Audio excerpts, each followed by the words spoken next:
Day 3, bread. Genesis 8 through 10, the New Living Translation. But God remembered Noah and all the wild animals and livestock with him in the boat. He sent a wind to blow across the earth, and the floodwaters began to recede. The underground waters stopped flowing, and the torrential rains from the sky were stopped. So the floodwaters gradually receded from the earth. After 150 days, exactly 5 months from the time the flood began, the boat came to rest on the mountains of Ararat. 2.5 months later, as the waters continued to go down, other mountain peaks became visible. After another 40 days, Noah opened the window he had made in the boat and released a raven. The bird flew back and forth until the floodwaters on the earth had dried up. He also released a dove to see if the water had receded and it could find dry ground. But the dove could find no place to land because the water still covered the ground. So it returned to the boat, and Noah held out his hand and drew the dove back inside. After waiting another 7 days, Noah released the dove again. This time the dove returned to him in the evening with a fresh olive leaf in its beak. Then Noah knew that the floodwaters were almost gone. He waited another 7 days and then released the dove again. This time it did not come back. Noah was now 601 years old. On the first day of the new year, 10.5 months after the flood began, the floodwaters had almost dried up from the earth. Noah lifted back the covering of the boat and saw that the surface of the ground was drying. 2 more months went by, and at last the earth was dry. Then God said to Noah, "Leave the boat, all of you, you and your wife, and your sons and their wives. Release all the animals, the birds and the livestock, and the small animals that scurry along the ground, so they can be fruitful and multiply throughout the earth." So Noah and his wife and his sons and their wives left the boat, and all of the large and small animals and birds came out of the boat, pair by pair. Then Noah built an altar to the Lord, and there he sacrificed as burnt offerings the animals and birds that had been approved for that purpose. And the Lord was pleased with the aroma of the sacrifice. I love that. Pleased with the aroma of the sacrifice, and said to himself, "I will never again curse the ground because of the human race, even though everything they think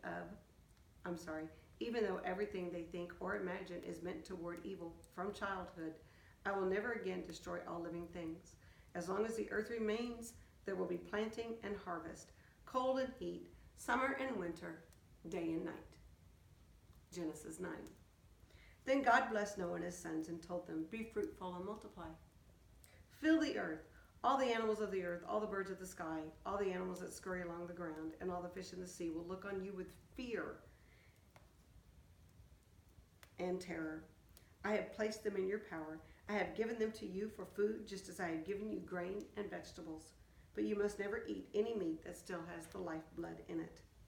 And I will require the blood of anyone who takes another person's life. If a wild animal kills a person, it must die. And anyone who murders a fellow human must die. If anyone takes a human life, that person's life will also be taken by human hands. For God made human beings in his own image. Now be fruitful and multiply and repopulate the earth." Then God told Noah and his sons, "I hereby confirm my covenant with you and your descendants, and with all the animals that were on the boat with you, the birds, the livestock, and all the wild animals, every living creature on earth. Yes, I am confirming my covenant with you.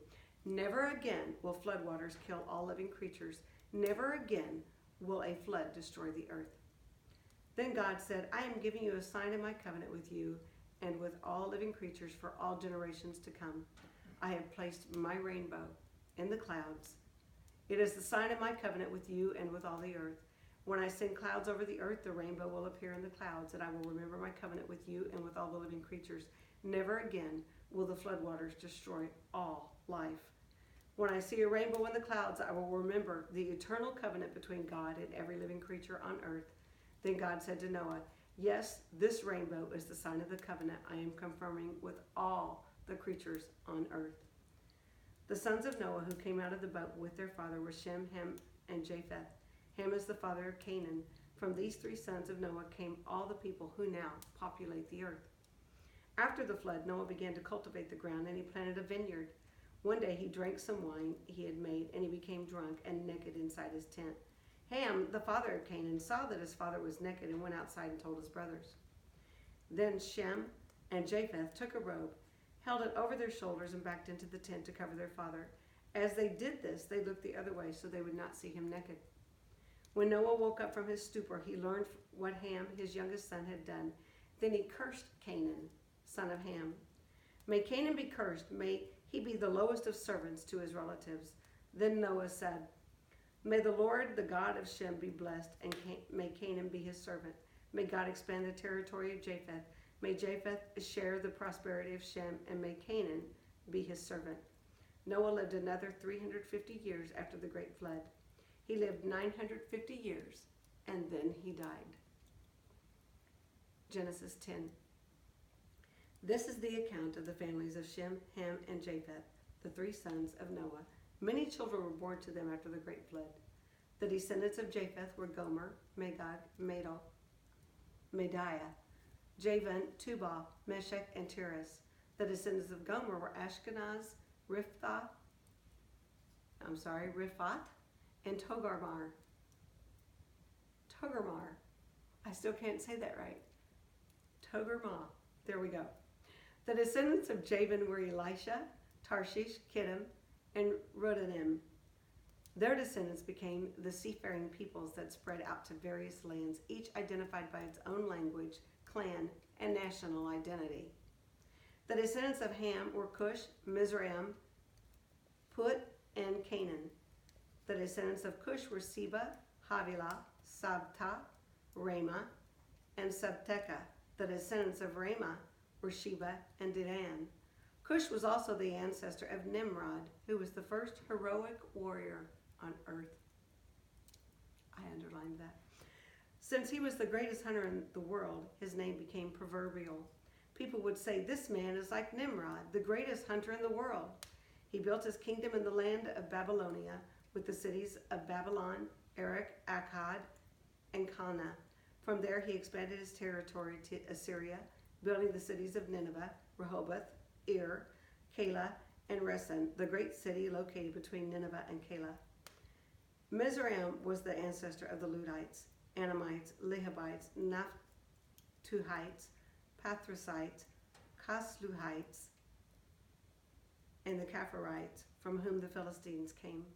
Canaan's oldest son was Sidon, the ancestor of the Sidonians. Canaan was also the ancestor of the Hittites, Jebusites, Amorites, Girgashites, Hivites, Archites, Sinites, and Arvadites, Zemarites, and Hamathites. The Canaanite clan eventually spread out, and the territory of Canaan extended from Sidon in the north to Gerar and Gaza in the south, and east as far as Sodom, Gomorrah, Admah, and Zeboim near Lasha. These were the descendants of Ham, identified by clan, language, territory, and national identity. Sons were also born to Shem, the older brother of Japheth. Shem was the ancestor of all the descendants of Eber. The descendants of Shem were Elam, Ashur, Arphaxad, Lud, and Aram. The descendants of Aram were Uz, Hul, Gether, and Mash. Arphaxad was the father of Shelah, and Shelah was the father of Eber. Eber had two sons. The first was named Peleg, which means division, for during his lifetime the people of the world were divided into two language groups.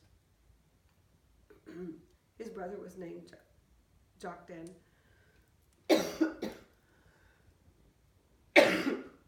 Pardon me. Joktan was the ancestor of Amadad, Sheleph, Hazamarpheth, Jerah, Hadaram, Uzzah, Diklah, Obal, Abimiel, Sheba, Ophir, Havilah, and Jobab. All these were descendants of Joktan. The territory they occupied extended from Mesha all the way to Sephar in the eastern mountains. These were the descendants of Shem, identified by clan, language, territory, and national identity. Conclusion: these are the clans that descended from Noah's sons, arranged by nation according to their lines of descent.